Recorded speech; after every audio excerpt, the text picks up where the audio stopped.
Сәлеметсіздер ме, қымбатты оқушылар? Бүгін біз Дулат Исабековтың «Әкпе» атты драмалық үзіндісімен таныс боламыз. Оқу мақсаты автор бейнесі мен кейіпкерлер қарым-қатынасының тілдік көрінісін талдау. Бұл жөнінде белгілі сыншы Әмірхан Меңдеке. Дулат Исабеков әңгімелерінің аса бір өтімді һәм ұтымдылығы. Жазушы әңгімелерінің барлығы дерлік бүгінгі күнімізді айшықтауға арналған десе, ал жазушы Ақселеу Сейдімбековтың Дулат творчествосының құлақ күйі шындық парасат бұрауына келтірілген. Ол жазған дүниелерден адамзат әулеті үшін жанын жаялық ететін, күй шежіренің қоңыр үні естіліп тұратындай деген сөзінде жазушыны танумен бірге шығармашылық мұрасын, ондағы басты белгілерді тап басу айту айқын аңғарылады. Дулат Исабеков 1942 жылы оңтүстік Қазақстан облысы Сайрам ауданында дүниеге келген. Жазушы драматург, Қазақстан Республикасы мемлекеттік сыйлығының иегері. Әл-Фараби атындағы Қазақ мемлекеттік ұлттық университетін бітірген.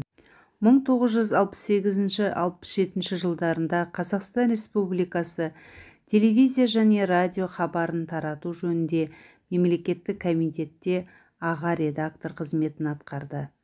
1968-70 жылдар аралығында Қазақ Совет энциклопедиясының бас редакциясында аға ғылыми ректор болды.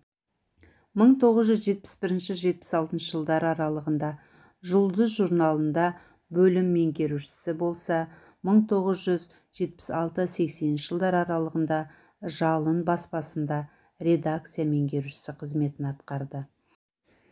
Ал қазір балалар «Әкпе» атты драмалық қойылымнан үзінді тыңдап, қатысушылар, яғни кейіпкерлер Қамажай, інісі Омар, Тимур, Ермек, сіңілісі Назила кейіпкерлерге қысқаша тоқталып мінездеме берейік.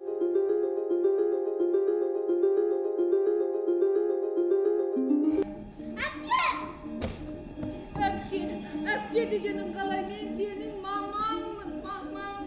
Жоқ, менің мамам өліп қалған. Сен менің әпкем екенсің. Әпке екенсің. Әпке деме, әпке деме. Мама де, мама де, мама де. Әпке деме, мама де, Менің әпкем екенсің. Әпкешка.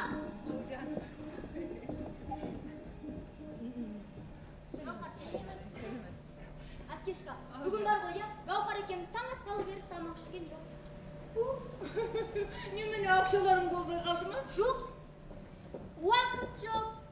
Так что әпкешка бүгін алдымызға не қойсан да жей береміз. Ал енді үзіндіні көріп отырып, анасынан айырылған отбасында ең үлкен әпкесі Қамажай бауырларына аналық жылу бере алды ма? Кітаптарыңыздағы 172-ші бетте Қамажайдың інісі сіңілісімен қарым-қатынасын талдай отырып, оқи отырып жауап береміз. Келесі үзіндіге назар аударайық.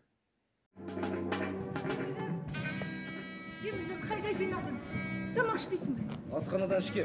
Ой, мен сені жұмыстар шаршап келеді деп. Рахмет. Омар Москваға жүргелі жатыр. Диссертациясы жөнінде шақыртыпты.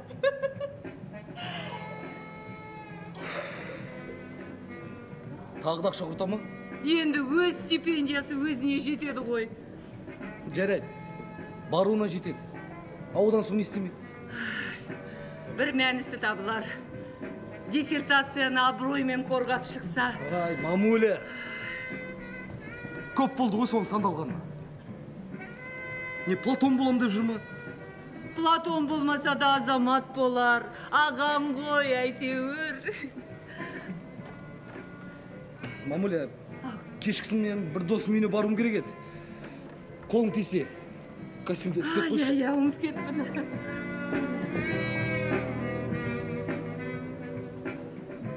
Көшеге кетін жөнді туфлиім де жоқ екен ғой.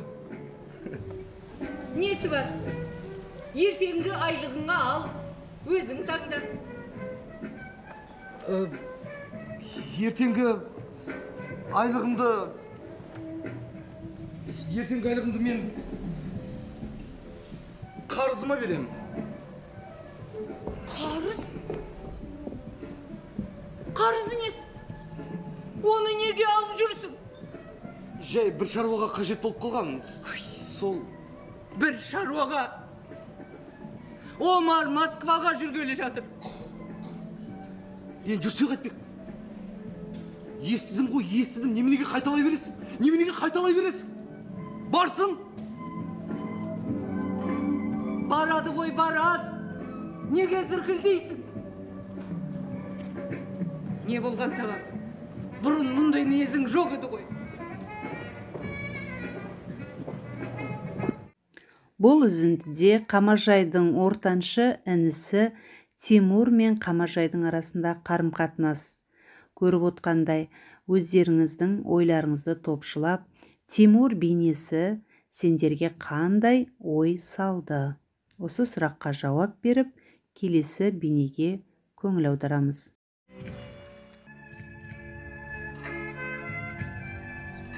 Міне, үйге де келдік. Енді қоштасайық. Бірнеше күн бойы жолыңды тосқанымда маған арнағаның осы бір-ақ сағат болғаныма. Қамажай, кішкене жүре тұрсақ қайтеді? Жоқ, мен болмасам кішкентайымыз ұйықтамайды. Ал менің әлгі сөзіме сол күйі жауап бермедің ғой. Қабен ол қиын сияқты. Бір сағатқа қиып кете алмай тұрып жүрген інілерімді өмір бақи қалай қиып кетемін? Мен олардың әпкесі емеспін. Анам көз жұмған сәттен бастап, мен олардың анасы болғанмын. Саған үйлену керек.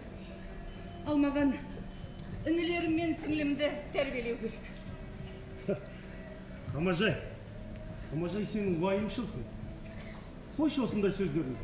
Екеуміз үй болған соң, кішкентай ермегімізді қолымызға аламыз. Маған қалғанда да кішкентай. Онда бәрінде қолымызға аламыз. Жоқ, ол болмайды. Мүлдем қисынсыз.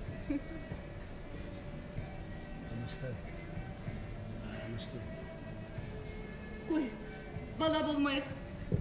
Бізге бала болу жараспайтын секілді.